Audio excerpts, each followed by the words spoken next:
I'll revert to you shortly. This phrase is used by almost all of us when we write emails. By all of us, I mean in India.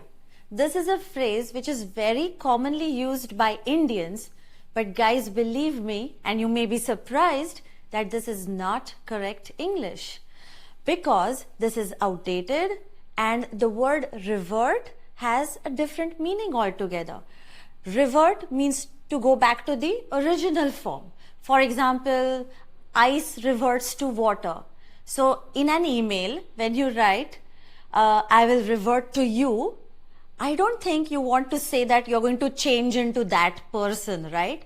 Instead, what you should be saying is, I'll reply to you shortly, or you can say, I'll get back to you shortly. Both are correct. But I'll revert to you, as fancy as it sounds, is not correct. In today's video, I'm going to discuss a few more of these Indianisms, and I'm going to give you the correct alternatives for it. It's very common in India to say, he's out of station. Now, this is not globally the standard usage. What would normally be said is, he's out of town or he's traveling today. If you say he's out of station, in most cases, people will imagine that person standing on the platform of some station. So that is understood only within India. If you're speaking to a foreigner, the right thing to say would be, he's out of town or he's traveling today. So there's a slight difference between the words live and stay. So stay is usually temporary and live is permanent. But in India, we often say, I stay in Mumbai. But that would be a temporary arrangement according to global standards. You can say something like, I'm staying at the Marriott, because that is temporary.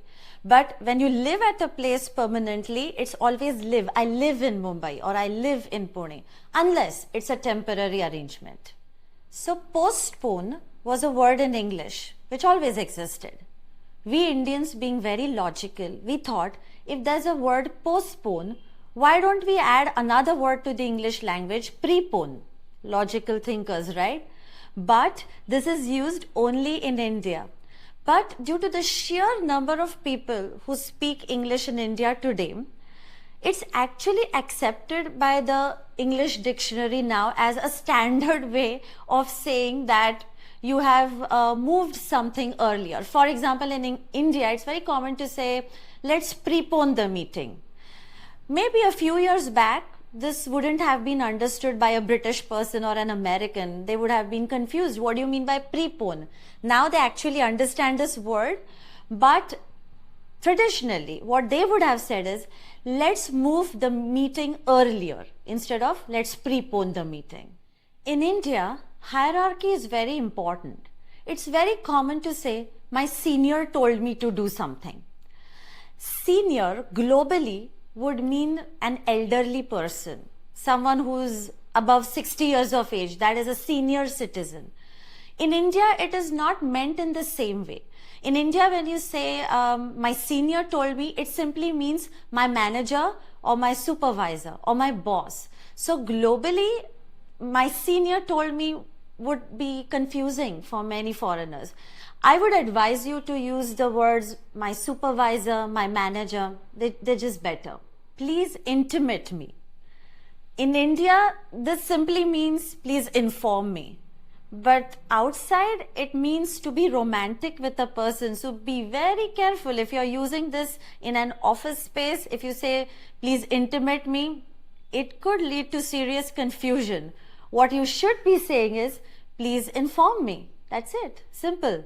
So guys, these small changes are going to lead to a big difference. Corporate English need not be fancy. It just needs to be clear. For more such interesting content, do like, share and subscribe to our YouTube channel. Enjoy English.